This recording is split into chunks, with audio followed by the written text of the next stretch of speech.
guys, it's Thomas at Easy Street Capital, and today I'm going to be talking about 4 ways to get into real estate investing. The real estate world is broad and there are many financing options, so let's jump in and discover what might be best for you. Probably the easiest way to get involved in real estate investing is by investing in a real estate investment trust, or REIT. REITs are traded very similarly to stocks on exchanges and are basically companies that own, operate, and finance specific types of real estate.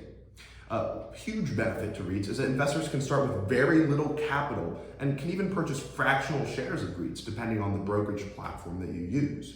But unlike more traditional real estate investing, REITs don't give shareholders any control over the property and don't provide the same tax benefits that other types of real estate purchases provide.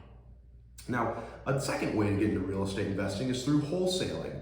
Wholesalers act as middlemen, connecting buyers and sellers of properties, and wholesaling is becoming an increasingly popular way to get involved in real estate. In wholesaling, the wholesaler enters into a purchase contract for a home from a seller for a small deposit. This contract includes the amount the wholesaler will sell the property for and the required time period for the sale. After the wholesale contract is in place, the wholesaler then finds an investor. Once found, they reassign the contract to the investor at a higher price than what they paid for it. The difference in prices is known as the wholesale fee and can be anywhere from 5 to 10% of the property price. Of course, this is just profit for the wholesaler. Frequently, wholesalers look for a distressed property that the owner doesn't want to spend time or money on. And unlike real estate agents, there's no licensing process for wholesalers.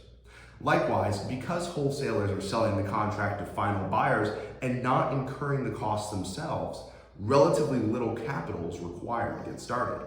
In fact, most money needed just kind of goes to marketing costs to make the wholesaler's presence known in their city and find the best leads for them to pursue. Therefore, personal capital reserves or credit card lines are typically sufficient to finance wholesaling. Now, perhaps the more traditional way to dive into real estate investing is by flipping houses. So this is buying typically a distressed property for below market price, making significant improvements, and then reselling it for a higher value. This method provides great flexibility for investors as it gives them complete control over the extent of the renovations and upgrades. Of course, this requires that you have construction or renovation expertise or know contractors who can accomplish the work for you.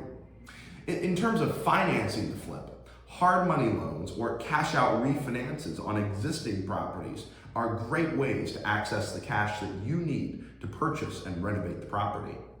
Now, for more information on these loan types and the various different loan types available to real estate investors, check out our video on DSCR loans versus other types of financing. Now, important to note is that DSCR loans cannot be used to finance the flip, as the property is not in turnkey condition and is not being rented. Now, a fourth and kind of similar approach to the flip method is the buy, rehab, rent, refinance, and repeat, or BRRRR method.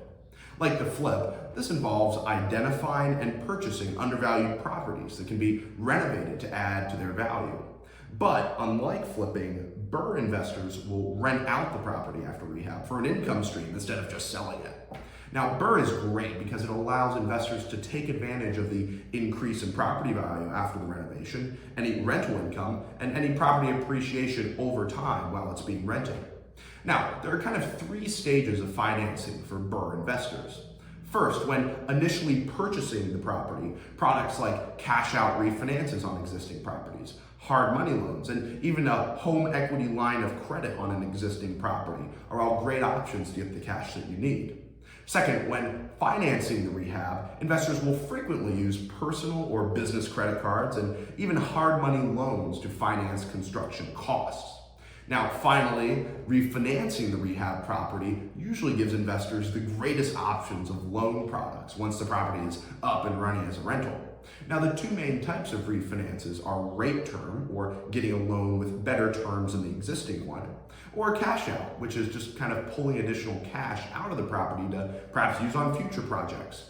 For the refinance, conventional financing can be used, as well as non-conventional products like DSCR loans, which of course have a far easier and typically faster closing process. For more information on these loan types, check out our other videos on DSCR loans.